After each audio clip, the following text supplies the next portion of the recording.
Today, we have Terri Wright, the Nebula president. So I am very grateful that she presented this session for us. And this is one of the sessions in 2026 Spring NDE World Language CLTA Special Interest Group K-12 and Nebula Guest Speaker Series.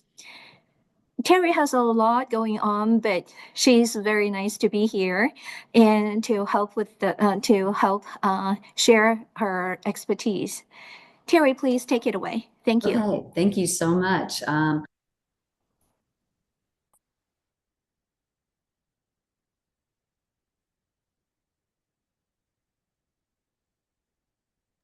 can't hear you anymore. I don't know if you're sound enough.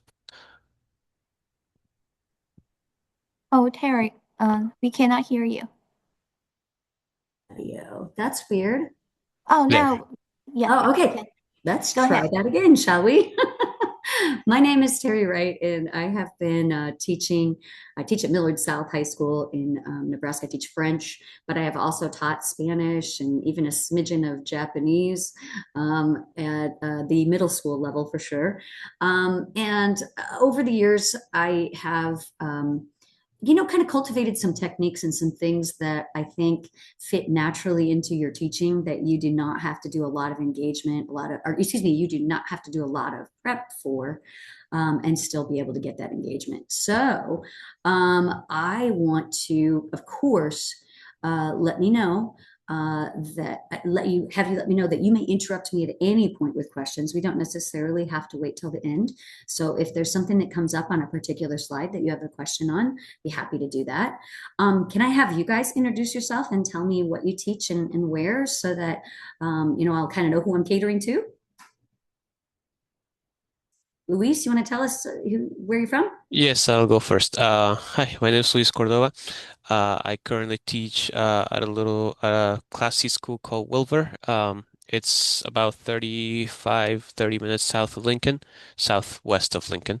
I currently teach 8th through 12th grade Spanish. I teach an 8th grade exploratory middle school section, Spanish 1 and 2 and 3 at the high school level. And in the long term, I'm hoping to be able to do a dual credit for some of my students that are in the older sections. So yeah, it's a little bit about me. Thank you. Fantastic. That sounds great. Okay, perfect. And Anna? Hi, I'm in Ralston High School here. It's right on the edge of Omaha, so pretty close to Millard South. Right, I know Ralston well. Yes, I've taught, we have levels 1 through 4 and then AP, and then we also have 2 years of Spanish for Spanish speakers classes. Oh, So fun. I've taught just about all of those. This year I'm teaching levels 2, 3, and AP. Fantastic, fantastic. Well, in the time that I've been doing this, I have had a large range of age groups, and I feel like some of these techniques at first, when you think about them, they might sound a little kiddish, but I think honestly that no matter what age you are, if you can have some fun learning language, I really feel like that is the way to go. If you can incorporate that in there, so that's the kind of things I'll be looking at. So I believe I'm sharing my screen and you can see the information to contact me if you would need to. I've got my email address up there, which is my school email address. Feel free to let me know.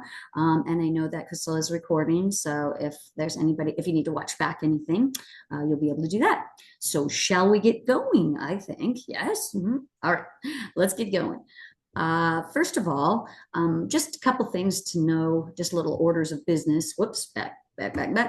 A little bit orders of business, just that what we're going to try and do with this. So we want to do low or no prep activities, and we want to get students talking. So that's the kind of thing that we're going to go through with that. Also, we kind of already just did that with get to know your neighbors. So I'm going to kind of skip over that. But it looks like you guys are both Spanish, and I have taught Spanish, but only at level 1. So some of the examples, most of the examples that I give, they may be in French or Spanish. I originally did this presentation in Millard with a friend, Casey Orcadal, that is a middle school teacher in Millard as well. And he teaches Spanish. And so there's definitely a Spanish bent to it too. But I tried to make it very much universal.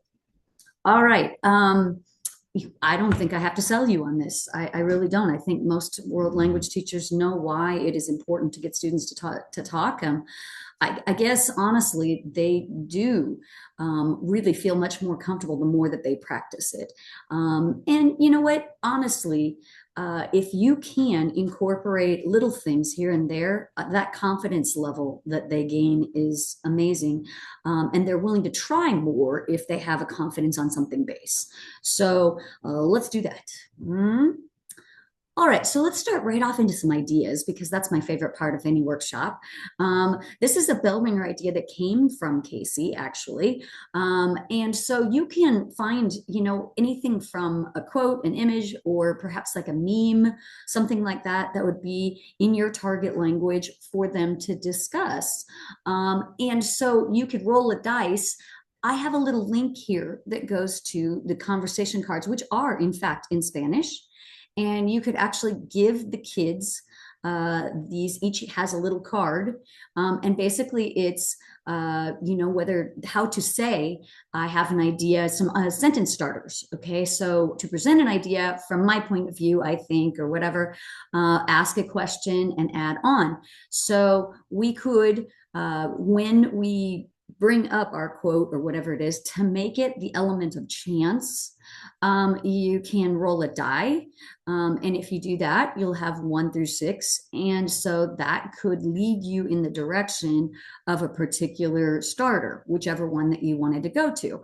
So if you rolled, for example, a number 1, you would say both of the speakers would want to start a sentence with, from my point of view, and say something about whatever it is that is your subject area. Nice thing about this is that it works at any level. You can have a very simple, couple word thing, or you could give a little bit more of a quote for your older students. So something that's a little bit more language. So it could be a tiny piece with a picture, or it could be a poem. It could be whatever. Don't make it too long because we want them, since it's a bell ringer kind of thing, we want to keep it so that they are able to come in, glance at it, and read it fairly quickly and understand it. So, you know your students, so you know what level that you can start at. So these are linked. These cards are not my own. They are linked, and they are on my presentation, which, Crystal, are they going to have access to my presentation? Or if they don't, they could definitely email me and I can respond and give them that access. It's up to you. If you share with me, and I can share out. Okay, perfect. Thank you. All right, so that's one thing. And it could be like that you have each individual group that has a die, like maybe you have table groupings of them, or it could be the whole class. If you want to just have, okay, we're going to, as a class, answer this one question today. And hopefully that varies it a little bit. But if nothing else, they get used to those starters. They get used to, in my opinion, and the questions that they could ask, that kind of stuff. So I think very beneficial. You want them to be comfortable with those, with not only if they can form those questions, then when they hear them, they're a lot more likely to recognize them. Next, this is something that I'm very, very much an advocate of, and this is my own stuff. Teach the rules of pronunciation, and you do want to reinforce them often, and sound rules are important. What do I mean by that? Well, if you have, in Spanish or in French, if you have an A by itself, a letter A, it always sounds like like papa or table, table in French, la table. An E with an accent like that, not so in Spanish, but in French, every single time that you see an E with an accent like that, it always sounds like A. So when you see one at the beginning or see one at the end, école, sauté, if you see that C with the little curvy line underneath it that kind of looks like a 5, that is called a cedilla, and it tells you that you need to make that C sound like an S sound. So like, for instance, in the word français, you have a C there in the middle of that. So there's that. I want to show you, I'll just jump into my sound rules, which I have attached to this as well. And I had something like this for Spanish as well, a long time ago. It's been about 15 years since I taught Spanish. But so basically, if you just go through and take a look at basic vowels, what they do, talk about vowel combinations and what they do. Basically, you're giving them a guidebook to be able to pronounce French and Spanish, even when they don't know what they're saying, even when they don't know what it means. And we cannot do that in English. We do not have that ability. We are so kind that we've taken so many different languages into our own, that it makes, and we've tried to be nice about the pronunciation, but that does give us an advantage. If we have a French word or an English word that has been brought into English and we pronounce it a certain way, I'll give the example of the word plateau. We use the word plateau in English, and it's spelled weirdly for a second grader, for sure, Plateau. EAU is one of the most challenging things that I think English speakers come across, because they look at it and they go, oh, wow, that's I. They want to make a sound for each of the vowels. But actually, the EAU sound always sounds like O every single time. And so does the AU every single time you see it. So if you take the time with your beginners to teach these sounds, then it becomes easier to ask later on, oh, that's a EAU. What does EAU always sound like? And then they'll pick up that pattern. And I will give you a few ways to reinforce that a little bit more as we go through there. But this is my particular example that I use with French, and talking about silent consonants at the end. And then I have this thing here where they can take some notes. They can go through the symbols that you see out to the edge.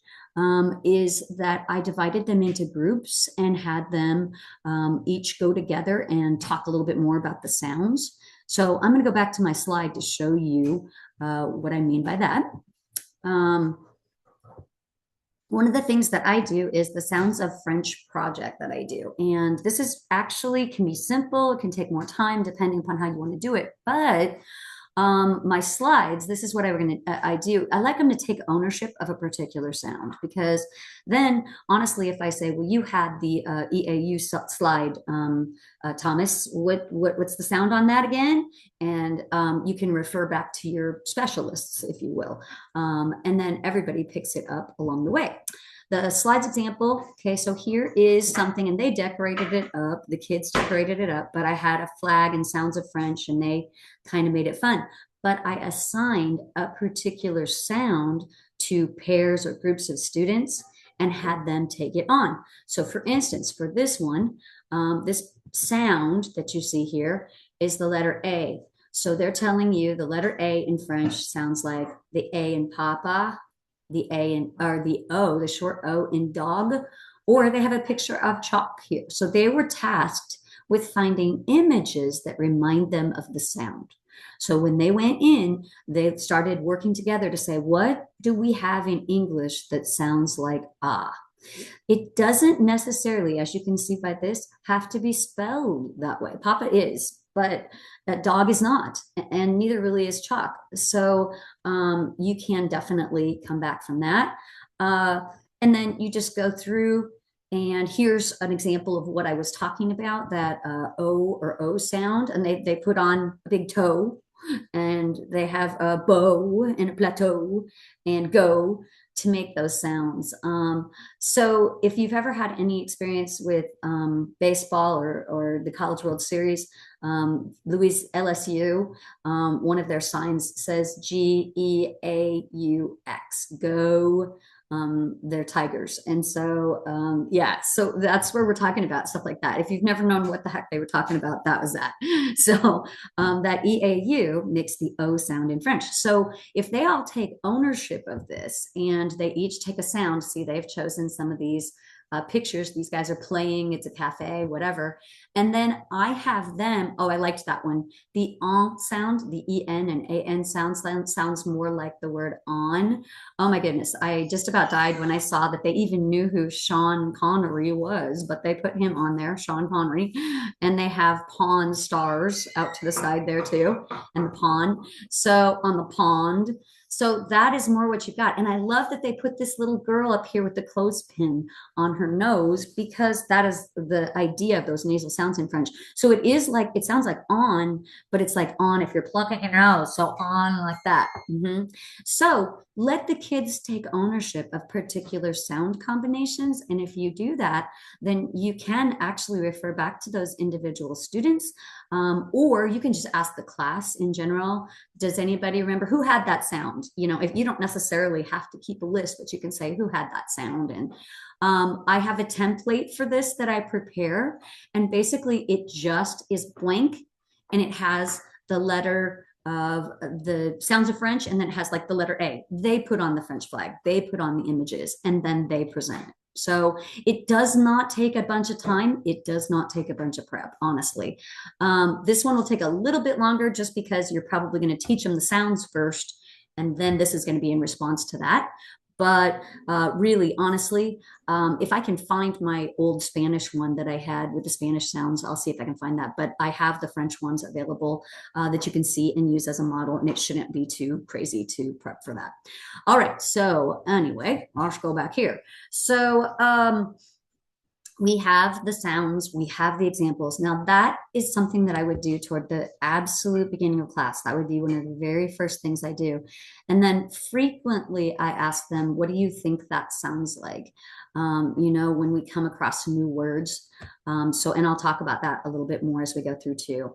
But they are going to speak more confidently, and they are going to speak more often if they are comfortable with and they know the rules of sounds. And thank goodness in French and Spanish, those rules are a lot more consistent than they are in English. That's for sure. All right, so easily accessible questions. This seems like an easy thing, and I hesitated to even put it on here because I'm sure people sometimes do this by common sense. But here's something that I fell victim to, and that was I put them on the wall like I have right here, but I didn't always refer to them. I had them there in the room, but I didn't really teach them. Those things say, what does that mean? How do you say that? I don't understand. Slowly, please, repeat. And then, of course, thank you and please that you see down at the bottom. But it's important, I think, that you realize that although they may look at the walls, some of them are more observant than others. So they may or may not pick it up. So it's important that you take some time and point to it when you're using it. Comment dit-on? How does one say? Comment dit-on? Pencil en français, you know, comment dit-on? And so if you start using them and gesturing to them in the room, then they are going to be more likely to do that. And I think probably a lot of people already do this, or at least already put them up. The transition that I made fairly lately was to make sure that even though they're on the wall, that I talk about them and refer to them. So there's that. Okay, so yes, you want to give them opportunities to communicate as often as you can. You also want to maybe rotate around. Like for instance, if you have your desks set up in a certain way, you know, I mean, we talk about shoulder partners or somebody that's right behind you. We talk about kind of having them talk to different people so they're not always doing their best friend, and they're not as tempted to giggle and go into English. So parent communication with that, you know, allowing them writing as well. That was something that I started doing with my younger kids. And if I asked a question or talked to them about it, they could write down an answer to it first, and it just added to their degree of confidence. I keep a ready supply of small index cards that are blank. And every time that I have a question or something like this, I pass out cards to the kids, and then that can be like their note card. They can write anything that they want to say. And there's sometimes honestly just something about holding it in their hand that makes them feel more confident. So don't be afraid to let them write it and look at it. And so that they have the ability to feel like they're, actually pronouncing things right or doing whatever it is. But obviously, the more that you do that. Now, you can do something as simple with those index cards as just stay in their seats and talk to somebody that's close to them, or you can have them get up and walk across the room. And sometimes one of my best and easiest ones that I don't have to do a lot of prep for is somebody that's not at your table, somebody that's not in your table grouping. You have to get up and go find somebody, and that kind of mixes them up a little bit more. So if that's helpful, hopefully that. All right. This one, I had done it years and years ago when I was teaching Spanish. It just seemed like kind of fun. But I kind of forgot about it until a young teacher that was teaching Spanish moved into the room across the hall and started doing it. And I went, why did I stop doing that? It's so great. Part of the reason that I think somebody would stop doing a something where the kids have to say something to enter the room is that you have to be in the hallway. And sometimes when you have 4 preps, you're using every minute, even the in-betweens. So it becomes a little bit harder for you to step out and say, okay, I'm going to be in the hallway meeting them. As you get yourself a little bit more put together in year 2, year 3, as you're going through, when you're refining what you're doing instead of creating it from scratch, that's when I have more time to do something like this. So now I make it a habit, and I do it every single day. I start out with an index card that has whatever phrase that we're focusing on that index card, and I stand in the hallway at the door, and they have to at first read that phrase to get in. I do not do a different one every single day. I do one phrase for probably 2-3 weeks because I have a block schedule and I only see them every other day. And so when I see them, each time I see them, they say something to me in French. They have to. And each time I see them, I correct their French and say, a little bit more like, okay, that CH should sound like sh instead of ch, like in chauffeur. Or I'll ask them, don't forget your accent. What's the rule on that? Every single student, every single day. And, I cannot say that I was talking individually to every single student every single day before I started being very consistent with this.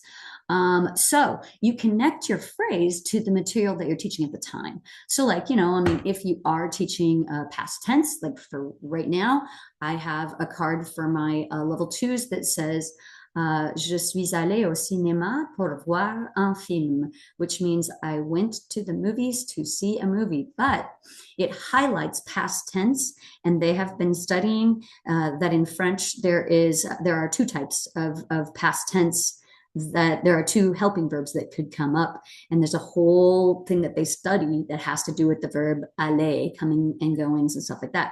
So it's an opportunity for them to take that learning they're having in the classroom and put it into practice every day as they enter. Another thing that you can do with this is if you have Google Classroom, please, put that phrase, whatever it is, up at the classroom, up on the Google Classroom. And I've even taken the time to record myself saying it, so they could listen to that as a prompt if they wanted to.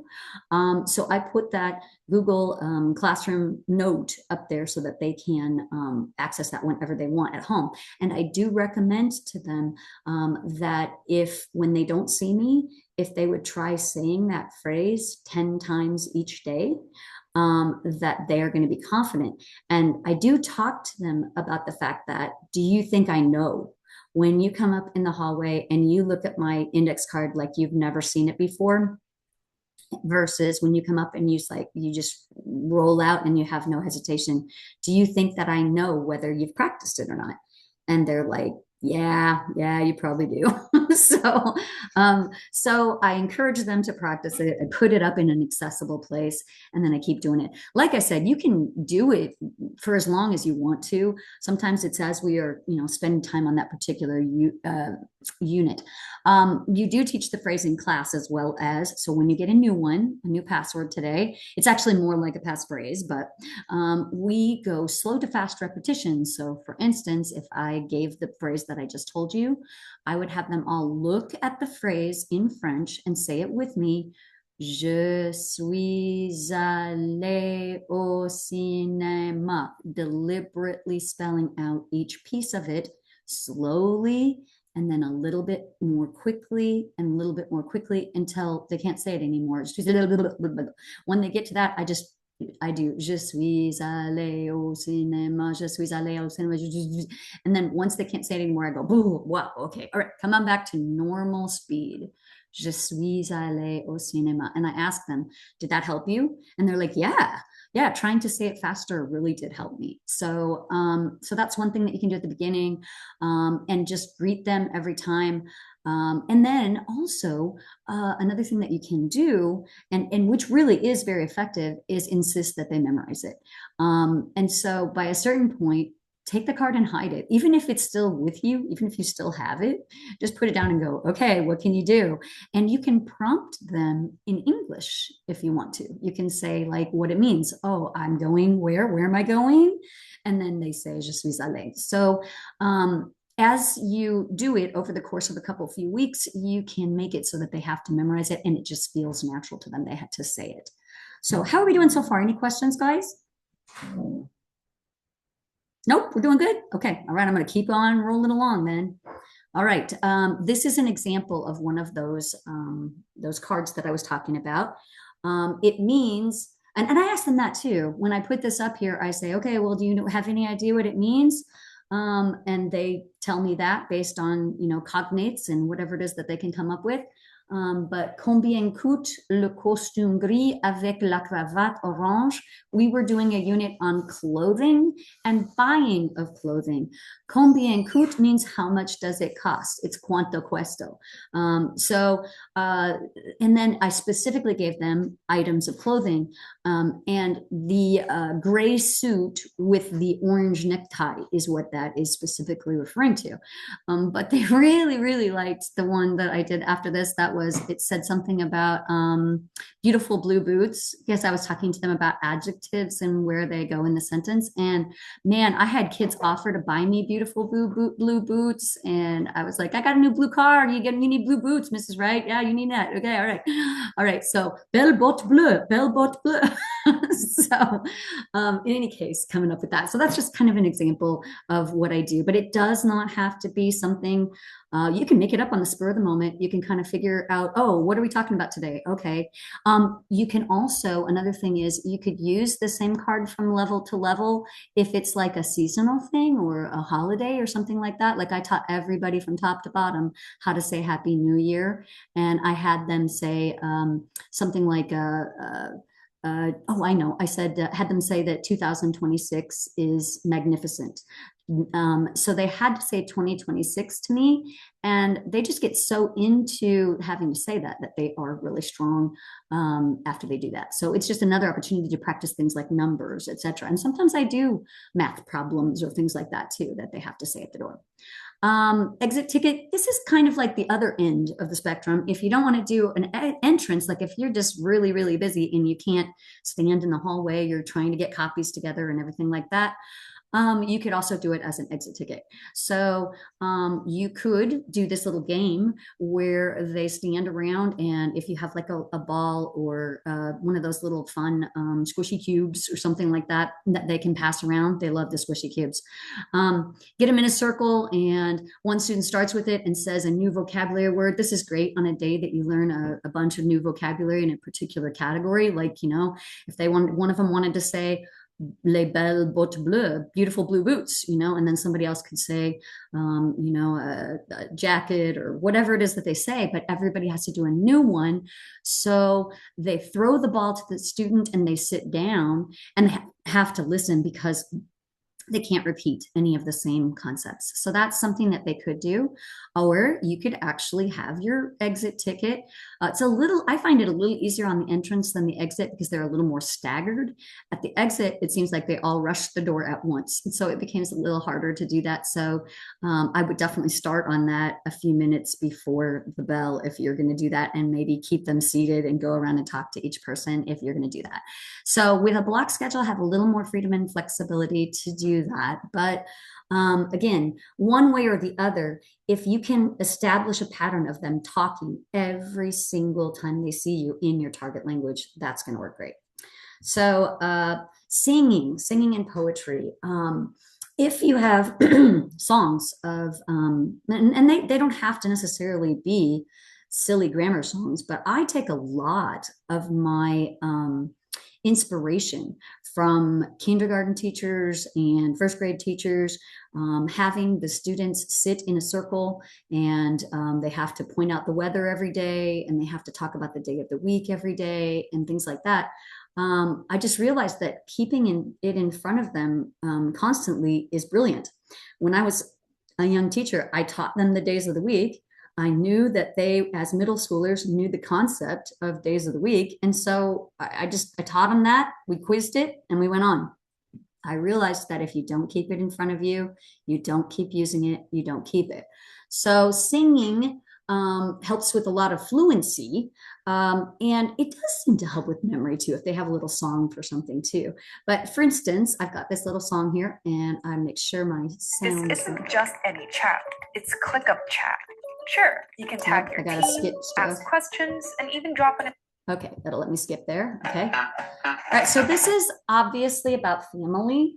And one of my past phrases that I had was the opener of this song. So if you look as we walk in.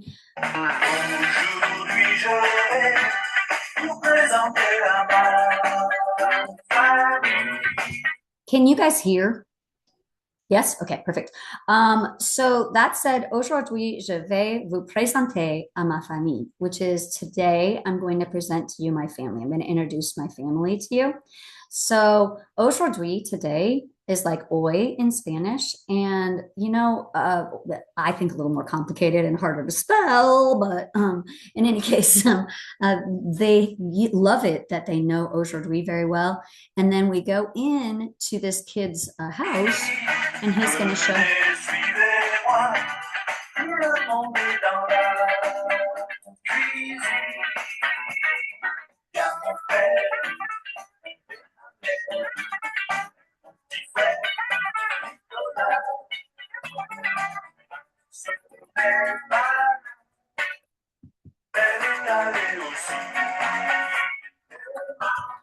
Okay, so you get kind of the idea of what I'm talking about there, that you could listen to that. But if you take it to another level, honestly, this is, you might think, okay, this is crazy. But at the door, when I have this card that says, aujourd'hui, je vais vous présenter à ma famille, I have a number of them that after they've heard the song, they will sing it with me.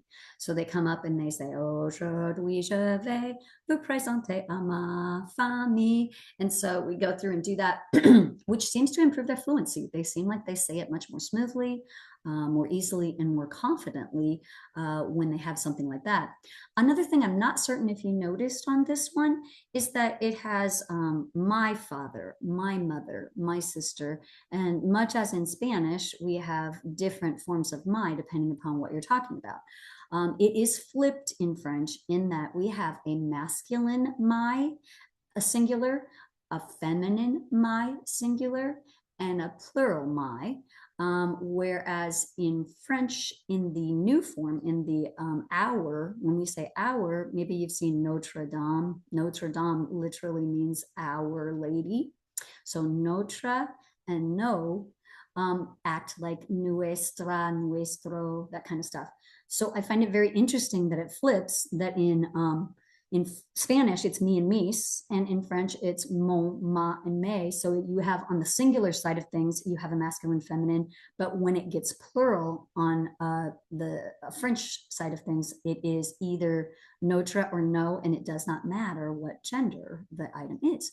So I also use this song to ask them, what are they saying with ma and mon? Do you notice anything in common with those?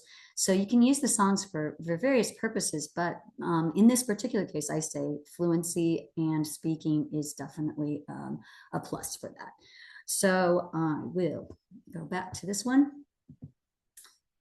Also, if you can find, oh, by the way, that was somebody that I really love for French. And if you find one song by somebody, a lot of times they have more. You can actually go, you do not have to go to necessarily somebody that's creating it for learners of target languages.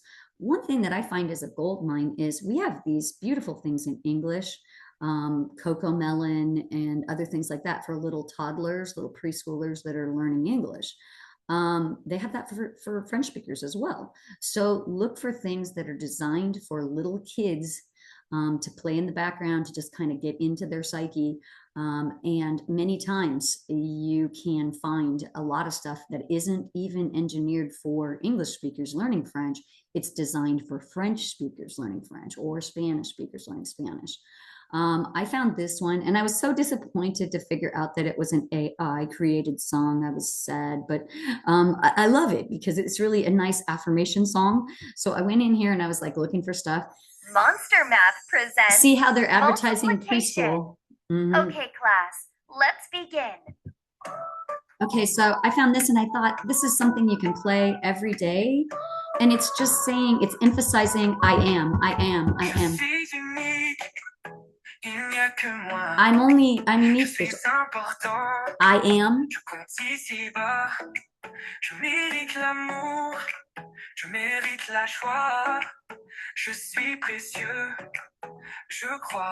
That just said, I'm precious and I believe in myself. And so, I mean, I think affirmation is so great for these guys, but I also think I see the verb être. In French, one of the big selling points is there's only one verb for to be. There's only être. There's no estar versus ser.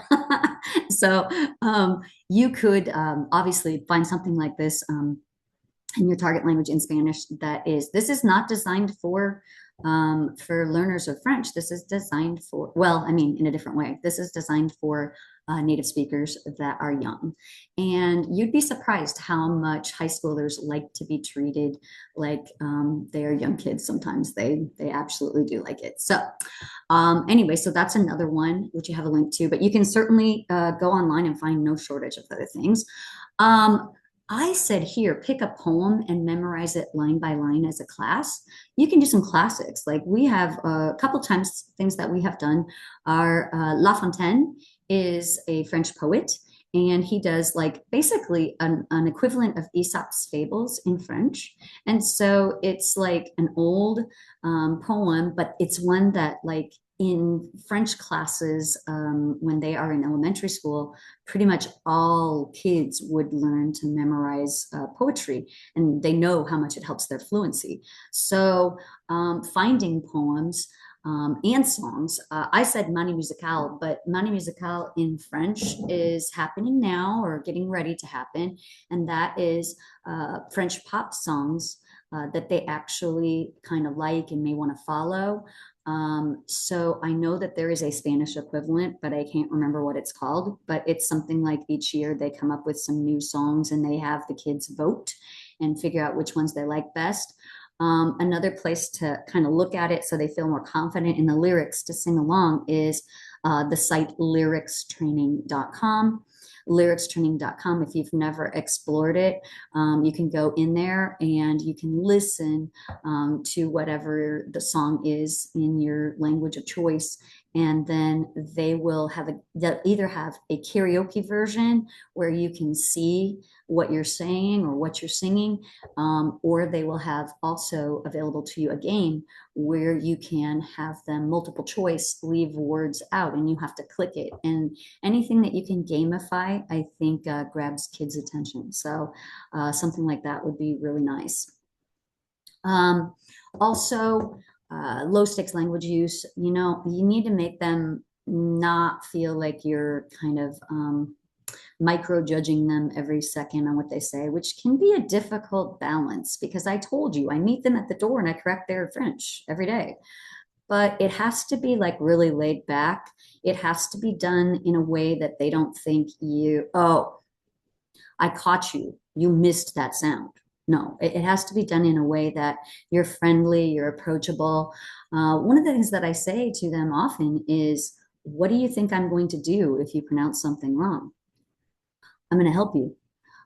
That's my job. So if you do something wrong, you learn from that mistake, obviously. So you definitely want to accept it when they don't know and help them. Try not to interrupt for errors. And, but, I mean, again, I usually wait till the end of their little phrase or whatever. Of course, using the target language through instruction is, of course, valuable always. Classroom dialogues. I got away from these. They used to be quite a big thing when I first started out, but basically what they are is where you have a set line. You have a set, like as if you were going to be in a play, a dialogue. And so I pull these out from time to time to either practice vocabulary or perhaps grammar, depending on what it is. You can, why? Because it's a low pressure practice. Obviously, they're going to do what I have them do often in my classroom, and your classroom kind of dictates what the best way to do this might be. I have tables set up, so I have two central kind of aisles. So I have each of them line up on either side of the table like this in pairs. And I say, don't worry about your partner because it's going to change anyhow. And so what we do is I stand at the front, the kids are here. On the screen, I have the dialogue, whatever it is that they are going to say. So for instance, if it's about buying clothes, let's say, I would say one of them says, greets the clerk and says, so that's going to be line A is going to say, bonjour, madame. Je cherche, I'm looking for pants. Je cherche un pantalon rouge. And then they say, on the other side, they have a response to, I can't find it, or whatever it is that you want to make that could be funny, whatever that might be. And so they say that with you. And then you say, okay, you stand at the front and you can listen. And then, okay, to pick one line or the other and have them, the first person, move back to the end of the line so that you're continually revolving partners. And when you get to the end of your 15 or 16 people, or however, 10 people, whatever, then they've each said that dialogue piece 10 times at least, and they're feeling much more confident about it. It's very repetitive and very, just, I think, affirming for them. You could say, oh, they do not ever tell me they get bored with this. They never say, oh, I got bored with saying it 10 times. They just get very strong at saying combien coûte, for how much does it cost, and saying a number back. And also it has the cultural aspect that you're using euros, the currency that you're talking about, or whatever it is that's the currency of your target language. So they like that quite a bit. And you're also talking something extremely practical. I learned fairly early on in my teaching career that if you make something, you have a good relationship with kids and you make things relevant to them. For instance, if I often can be heard saying, do you think that you might really have to ask how much something costs? Do you think you might really do this if you went someplace? And it just, in their minds, connects it and solidifies, oh yeah, this is relevant. I might need to know this sometime. Now, I mean, you're always going to have some kids that say, I'm never going to do this, but it's good, I think, for them to see that you are not just teaching them book stuff, but you're also teaching them practical stuff and cultural stuff. So you can do this with the inside outside circle and the 2 lines. This is my dialogue that I showed, that I was talking about. So like I said, so you want to buy some clothes in France. This is early on in their level 2 year, early on. So I tell them that if you go into a French store, you cannot not greet the clerk. You have to, because especially if it's a small one and there's only one person in the shop or a couple people in the shop, if you go in, they will get irritated if you do not say bonjour. So if I give them the example, if you went to a convenience store and you got gas and you went into the convenience shop to go get a soda or whatever, when you walk in that front door, would you automatically greet the clerk? And most of them would say, no, not most times, I wouldn't. So we don't have that kind of cultural loop, but it definitely will get you better treatment and discounts and goodwill if you get in the habit of saying hello. So we say bonjour, madame or monsieur. And then vous désirez means you desire, but that is how they would ask me, I help you. And then here's what I was talking about, where you say, person B says, je cherche un beau pantalon rose. Try to use the vocabulary. I also try to make it kind of rhythmic and poetic and sound smooth. Je cherche un beau pantalon rose. So it feels good for them as they go through and do it. So 10 or 12 or however many kids you have times, the A people are saying bonjour, madame, monsieur, vous désirez, and the other ones say je cherche un beau pantalon. So practical, you could say, well, they don't both get both sides of it, but they hear both sides of it each time that they say it. So, and then maybe you go to, I don't have any pink pants. Oh no, oh la la. Do you have a red pants? And then I changed it into, yes, I love the Huskers. How much does that cost? And then, of course, they have to bring a number into it. So we practice that ahead of time, because 99 in French is not easy. It is 4 20s, 10 9. Yeah, 99. So, and then we have them offer money and use the currency. So this is very simple. It probably takes about a half an hour by the time you do all the slides, but you don't have to do all the slides. You could do, today we're just going to do greeting. We're going to just do greet the clerk and go through that one line. And then that would take 0 time. And in terms of preparation, you just put your, look at this. I did not make my PowerPoint fancy, or excuse me, I did not make my Google Slides fancy. I just typed up what we were saying. And it can be reused. Once you've created it, the next time you teach clothing, you can pull it out and use it again. So that is very helpful, I find, anyway. So let's go here. Persona del día. You can have a person of the day, and each day they would come to the front of the class and share a few things about themselves. Probably not a brand new idea, but it does build a lot of confidence and gets them many times, especially in college, not as much in Spanish as in French, but in college, perhaps, you end up seeing the same people from class to class, from semester to semester, and you build kind of a community with those people. So if you know something that you have in common with them, that's great. It is also wonderful to have a link to questions. See, here's your link to questions. Some things that they could do and tell them what it is they're going to be doing. So that's helpful. And whenever they do that, it's just something basic and simple. I have not really done too much with this one, but I have other colleagues that have with a great deal of success. I do something a little bit different that I'm going to talk about shortly. So, days of the week. This is something that I've done. Doesn't work. And I said that earlier. Every single day, whether they're on level 1 or level 4, whatever, I ask them all together, what is the date? Quelle est la date aujourd'hui? What is the date today? They hear today super regularly that way. Que dia es hoy? Que dia es hoy? Whatever it is that you're doing.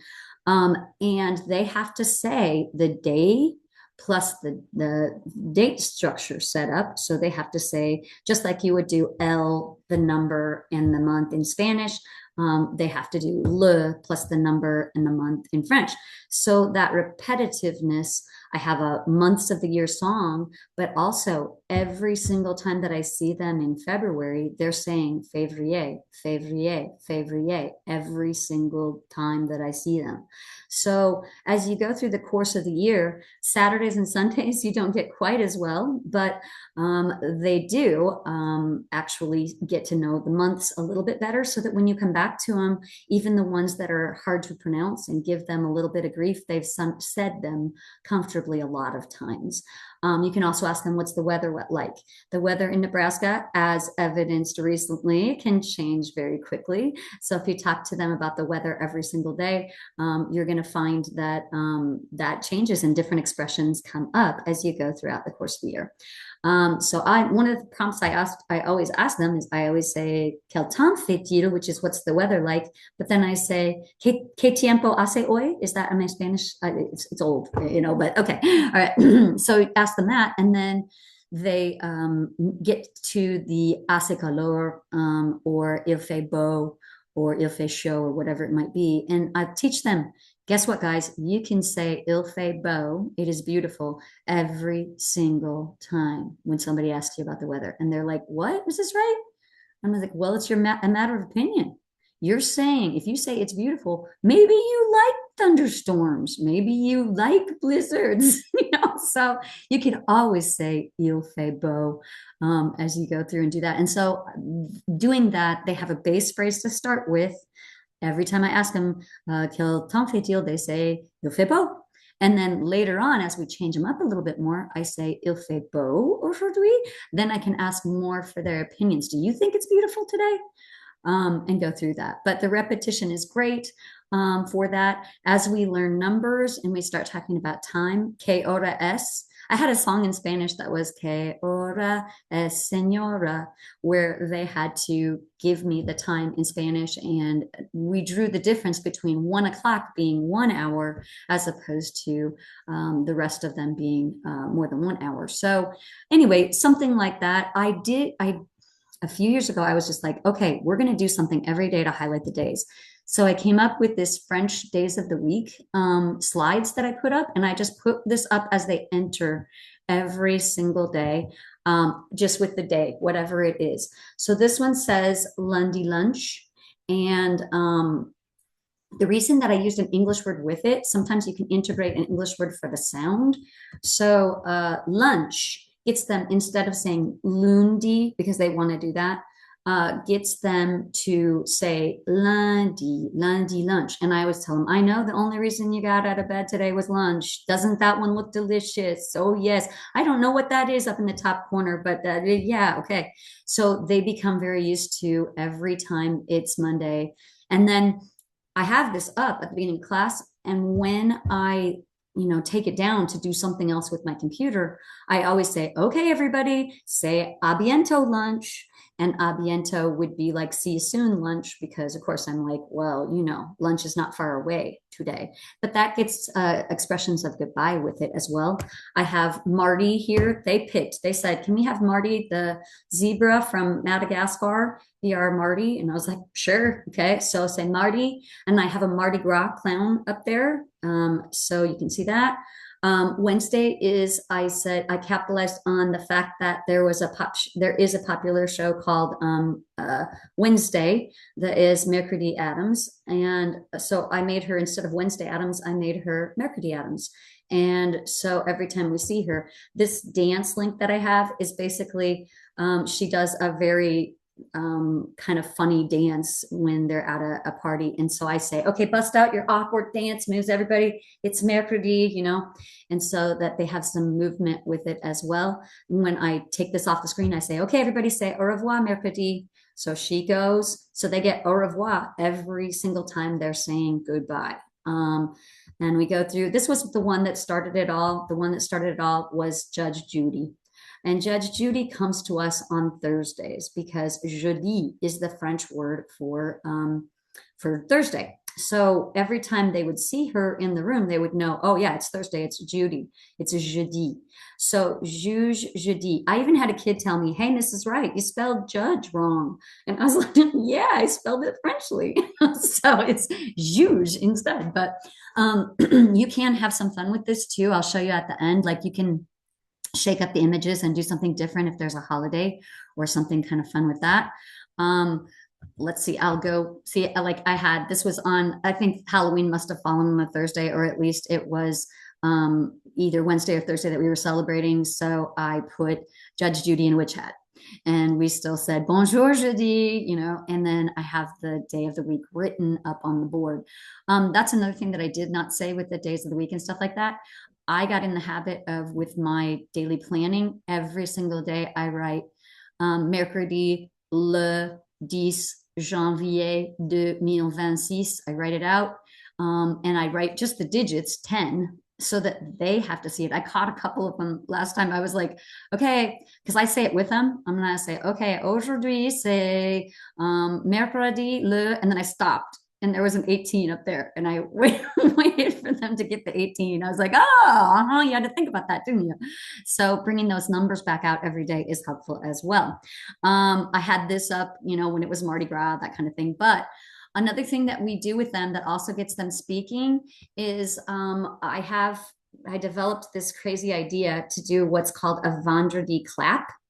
And a vendredi clap is simple. You just put your hands like this. And I had a couple of the dance team and the cheerleaders tell me this is mini cinnamon rolls. So we made mini cinnamon rolls like this so that you can see the curl of the cinnamon rolls. And okay, everybody get lined up. And then I have them stand, or they can do it in their seat, depends on their moods. And I say, I'm going to count to 3 in French. I'm going to make a V with my arms, and then I'm going to clap. So we start out like this, everybody's together, and I say, and we say vendredi on 3. I say, 1, 2, 3. They all yell, vendredi, and then we clap. They get to know Friday very, very well. So they know about the vendredi clap. Yesterday with the snow day, I had a cute little girl. I said, if you want extra credit, find somebody to do the vendredi clap with and record it and send it to me. And I had a couple takers, and they were adorable videos of them doing the vendredi clap. So something as simple as taking a day of the week and associating it with something, and just be very consistent with it. Always have it up. You know, I mean, obviously sometimes something else comes up, but most of the time I have that up at the beginning of class. So that is my little slides for that. Then since they're repeating it every day, like those kindergarten teachers, they are getting that. All right, we're getting close to the end, guys. So I hope you're getting some good stuff here. Pronunciation practice with new vocabulary. This is just more of an idea. A lot of times people do a listening. It used to be the thing to do in audio, and it was écoutez et répétez, which means listen and repeat in French. Escúchame. Okay, all right. But anyway, so a lot of times we model the vocabulary for them and have them repeated back. I flip that on its head. I have a vocabulary, and in some circles, some people don't like vocabulary lists. They just like making word walls and stuff, but I still like them to have something concrete to hang on to. So I usually have a list of words, and I don't give the English, I just give the French. So it's their opportunity to look for cognates, guess with that. But the big thing that I started doing that made a difference was, instead of pronouncing it for them, I had them pronounce it. It was a brand new group of sight words that they had not seen before. So I bring this up and I put this on the screen and I say, okay, go around the room and say, okay, I just go in order usually, but you know, so everybody gets an opportunity. How do you think that would be pronounced Frenchly? How do you think this would be pronounced, like how they would say it in French? And they try. And this is a big place where I've had a couple kids say, I don't know. I can't do that. And I'm like, try. What am I going to do if you mess it up? I'm going to help you. So give it your best shot. Try. And so in French, H's are silent. So when I look at this one, I have that apostrophe and I run it together and I say, j'habite. So let's say they say, j'habite. I would just say, okay, what's the rule about H? It's silent. French speakers can't even make that sound. So we have to run it together. What do A's do? Split apart the word. So I'm teaching them a skill to look at new words and try for themselves to decipher how they would be pronounced.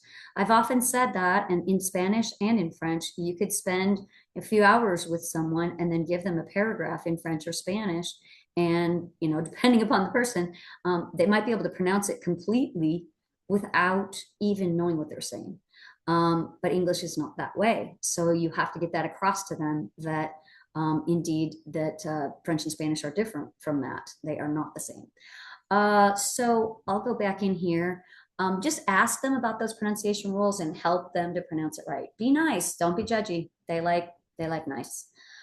This is another very simple idea that you can do. I keep a jar of candy on my desk, and I just got the jar off Temu. It was pretty easy. And then I just buy little Jolly Ranchers or Dum Dum Pops or something like that and put them in the thing. And they have to say candy, please, in French. And even my study halls that aren't taking French and my Pride Time group know about this and they know how to do it.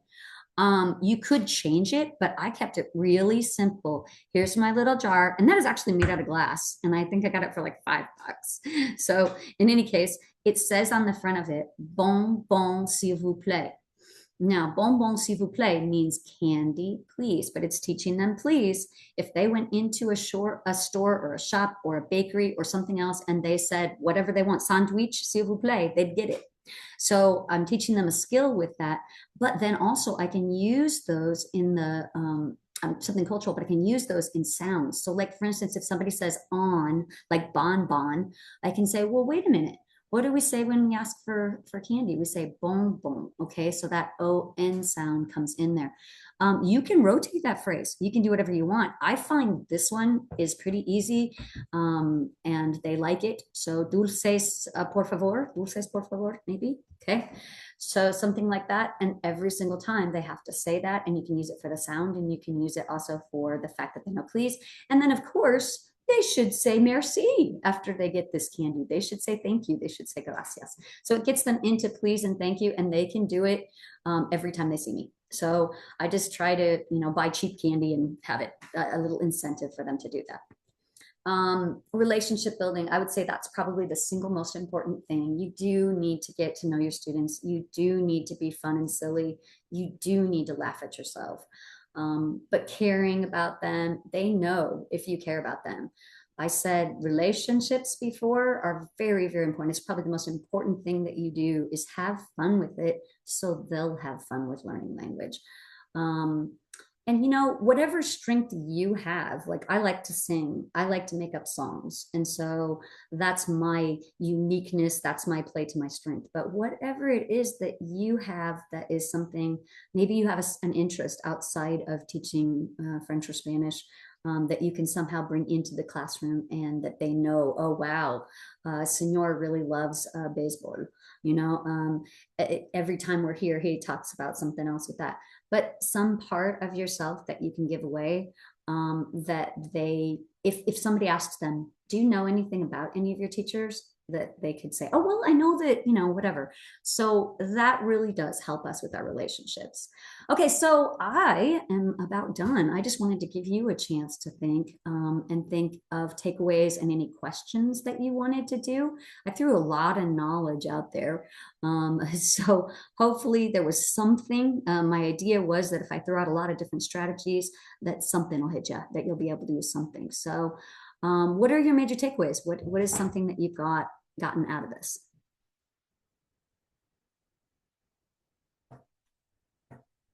Anything that you think you might use in your classroom? Oh, I'm going to be mean. Luis? In the chat. In the Oh, chat. In the chat. Okay. Oh, sorry. I'm telling you, man. Okay. So many good ideas. Thank you. Oh, yes. Yeah. Okay, great. Fantastic. That's a good takeaway, Anna. Thank you. Luis, you got something? Yes, I have thought about like doing the sounds and phonetics of Spanish. I just hadn't really thought about how to do it, or, like if it was worth it or not. But you kind of reassured me. I already had the idea in my head that I needed to do this. So you kind of just reassure like, hey, it is helpful to do this and my students will like it if they do it. And maybe that's why they're scared to talk to me, because they're scared that they'll mess it up in the first place. 100%, 100%. I think they are scared. There's no doubt about it. If you had to produce anything in front of your boss or somebody else and you had to do it right, you just get a little nervous. But if you can try to make it natural and also teach them the code, but it's not enough, just like the days of the week, to teach it once. You have to keep reinforcing it, keep bringing it out there, keep asking, oh, wait, why does that sound that way? What? Oh, yeah, that's an A. What do A's do in Spanish? Oh, they always go, ah, yeah, that's right. We don't have a like that, and see if they kind of grab onto that. And by the time that I've had them for a while, they are starting to at least explore it, at least be creative with it. And the more they've heard me say, hey, that's an end consonant, like ballet and buffet. You're not going to say that T. Why? What is it that would make me say that end T? And in French, the rule is if it's followed by an E, if it's followed by a vowel, then that final consonant gets said. And if you notice with the words ballet and buffet, there's no anything, the T is the final consonant. So I teach them stuff like that just so that they'll be feeling good about it. And I think, honestly, that might be the single most important thing that I do with them is tell them there's a code and teach it to them. They feel like insiders. They feel like they know something that other people don't know. Mm-hmm. So yeah, there's that. Either of you have any questions for me? I really like how you, like for the date, every day when they do their silent independent reading, afterward they fill out a kind of summary of what they read, and we always add the date to that. And I usually just say, okay, clase, ¿qué día es hoy? And then they have to share, each the day of the week, the number of the month. But normally that's just one person repeating. So I really like the idea of having them all repeat the date together afterward. Mm-hmm. Just like a little thing to make them. Yeah, everybody says it every day. Right. And you can differentiate out with that. I mean, like after everybody's said it for a while, you could have a student lead it. You could have the student ask the question, ¿qué día es hoy? And then they could be the one that's in charge of it for that day and for watching to see that they do it correctly. Yeah. Anything else that you guys want to explore or have to add? If I'm happy to share my presentation that has the links on it, so I can give that to Crystal. If you want, email me. I will go back and make sure that you know how to do so. But if you would like to contact me, I'm happy to tell you where I got whatever it is that I do and pass any information to you. I hope this has been at least a little bit happy, a little bit Saturday morning, something you can listen to your coffee and just soak in a few things that you might use. That's what we designed it to do. So anything else that I can do for you guys? And I thank you very much, Terri. This is very informative and inspiring as well.